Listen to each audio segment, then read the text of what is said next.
रामायण काल को बीते कई युग हो चुके हैं। ऐसे में क्या लंका में कुछ आज भी निशानी हैं हमारे रामायण के या राम जी के होने के सबूत मिलते हैं वहाँ पर, या कुछ और ऐसे रहस्य हैं जो दुनिया से अभी परे हैं। दोस्तों, आज हम लंका से पूरी जानकारी लेने वाले हैं और जानेंगे कि लंका में अभी क्या बचा है, कैसे वहाँ के रहन सहन हैं, वहाँ पर ऐसा क्या है जो आज भी रामायण के होने का पुख्ता सबूत देता है। दोस्तों, जैसा कि हम सभी जानते हैं कि रामायण में रावण की लंका या यूँ कहें नगरी लंकापुरी का विशेष वर्णन मिलता है। रावण की स्वर्ण नगरी लंका का इतिहास बेहद ही रोमांचक है और बड़ी रोचक भी है। लंका की सुंदरता, उसकी विशालता अपने आप में अनूठी और अनोखी कहानी है। लेकिन क्या आप जानते हैं, रावण लंका नगरी का पहला राजा नहीं था और ना ही रावण ने लंकापुरी का निर्माण ही कराया था। जैसा कि आप सभी को पता है कि लंकापुरी का निर्माण भगवान शंकर के द्वारा किया गया था, लेकिन लंका नगरी के निर्माण की गाथा भगवान शिव और माता पार्वती से जुड़ी है। तो आइए जानते हैं आखिर लंका किसने बनाई, रावण से पहले किसने राज किया था लंका पर। ऐसी पूरी जानकारियां और ऐसे कुछ और रहस्य हैं जिसके बारे में आप आज जानने वाले हैं इस वीडियो के माध्यम से। चैनल पर जो पहली बार आए हैं व्यूअर्स, चैनल को सब्सक्राइब करके बेल आइकन को प्रेस कर लीजिए, ऐसे में नए वीडियोस आप तक पहले पहुंच जाएंगे। तो चलिए शुरू करते हैं और जानते हैं क्या है हमारे लंका नगरी की कहानी। दोस्तों, पौराणिक ग्रंथों के वर्णन में यह मिलता है कि भगवान शिव ने माता पार्वती के लिए विश्वकर्मा जी से सोने की लंका का निर्माण करवाया था और सप्तशती विश्वा से लंका नगरी में गृह प्रवेश का पूजन भी करवाया। लेकिन ऋषि विश्वा ने लालच में आकर भगवान शिव और माता पार्वती से दक्षिणा में लंका नगरी की मांग कर ली।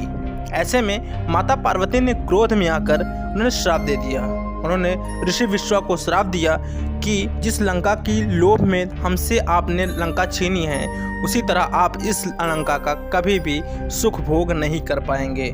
ऐसे में भगवान शिव का ही अवतार उन्हें लंका को जलाकर राख कर दिया। जैसा कि आप सभी जानते हैं कि हनुमान जी ने लंका को पूरी तरह से तहस नहस कर दिया था। हमारे हिंदू ग्रंथ महापुराण के अनुसार यह बताया गया है कि रावण, कुबेर, कुंभकर्ण, अहिरावण, शोभनखा और विभीषण ऋषि विश्वा की संतानें थे।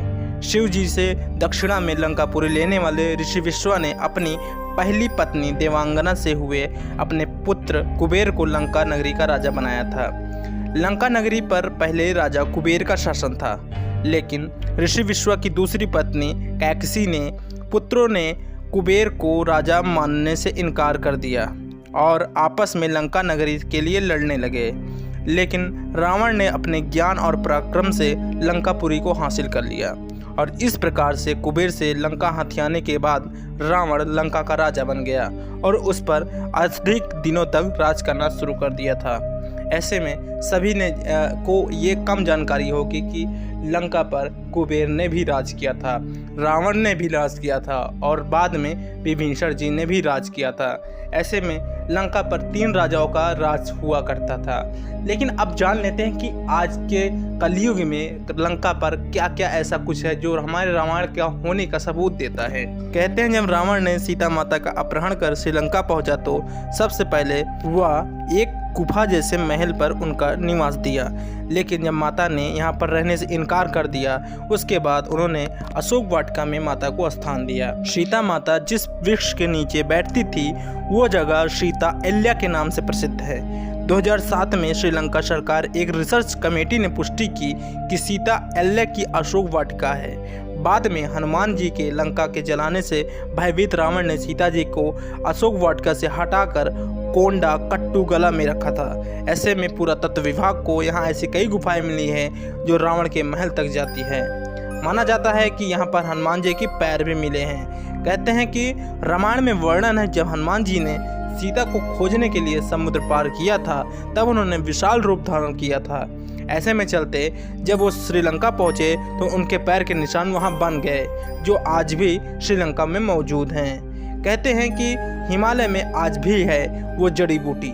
जैसा कि आप सभी जानते हैं, जब श्री लक्ष्मण को शक्तिबाण लगा था मेघनाद के जरिए श्रीलंका में उस स्थान का जहाँ पर उन्हें संजीवनी बूटी मिली थी, जहाँ पर लक्ष्मण मूर्छित होकर गिरे थे और उन्हें संजीवनी दी गई थी, वो हिमालय दुर्लभ जड़ी बूटियों के अंश मिले हैं। दावा किया जाता है कि इन जड़ी बूटियों का श्रीलंका में पाया जाना रामायण काल के वास्तविकता को प्रमाणित करता है। ऐसे में माना जाता है कि आज भी वो जड़ी बूटी उस हिमालय की चोटी पर आज भी मौजूद है, जिसे हनुमान जी ने लक्ष्मण जी के लिए ले जाकर उनको प्राण दान दिए थे। दोस्तों, और कुछ ऐसी चीज़ें हैं जो यहाँ पर रामायण के होने का पुख्ता सबूत देते हैं। चलिए अब जानते हैं कुछ और चीज़ें। रामायण के सुंदर कांड में अध्याय में लिखा है कि लंका की रखवाली के लिए विशाल कालाय हाथी करता था, जिसे हनुमान जी ने अपने एक प्रहार से धराशायी किया था।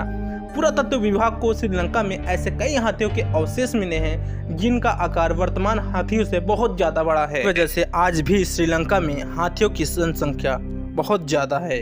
अब जान लेते हैं कुछ और चीज़ें। अब बात करते हैं रावण के महल के बारे में। दोस्तों, पुरातत्व विभाग को श्रीलंका में एक महल मिला जिसे रामायण काल से बताया जाता है और जोड़ा भी जाता है। इससे रामायण लंका दहन का वर्णन किया जाता है और जब हनुमान जी ने पूरी लंका में अपनी पूंछ से आग लगा दी थी और जलने के बाद उस जगह की मिट्टी काली हो गई थी। इस बात के प्रमाण भी आज भी यहाँ मिलते हैं। यहीं से थोड़ी दूर पर रावण इल्ला के नाम से रहने वाला एक झरना है जो 82 फीट की ऊंचाई से गिरता है। श्री राम द्वारा रावण का वध करने के पश्चात विभीषण को लंका का राजा बनाया गया था। विभीषण ने अपना महल कालनियों से बनवाया था। ऐसे में यह कैलानी नदी के किनारे स्थित है। नदी के किनारे पुरातत्व विभाग को उस महल के अवशेष मिले हैं। ऐसे में माना जाता है कि आज भी उस नदी के किनारे रावण की लंका का अवशेष प्राप्त होता है। ऐसे में कई ऐसे और सबूत हैं जो दुनिया के सामने आना भी बाकी है। लेकिन आज का वीडियो आप लोगों को कैसा लगा, और उम्मीद करते हैं आप सभी व्यूअर्स को ये वीडियो काफ़ी अच्छा लगा होगा, ये जानकारी काफ़ी अच्छी लगी होगी। अगर अच्छी लगी चैनल को शेयर कर दीजिए, कमेंट कर दीजिए और थोड़ा सा सब्सक्राइब कर लीजिए, क्योंकि लगातार सब्सक्राइबर से हमारा मोटिवेशन बढ़ता है दोस्तों। और ऐसी लगातार वीडियो देखने के लिए चैनल पर लगातार बने रहें। बेल आइकन को प्रेस कर लीजिए ताकि आने वाली हर वीडियो आप तक सबसे पहले पहुंचे।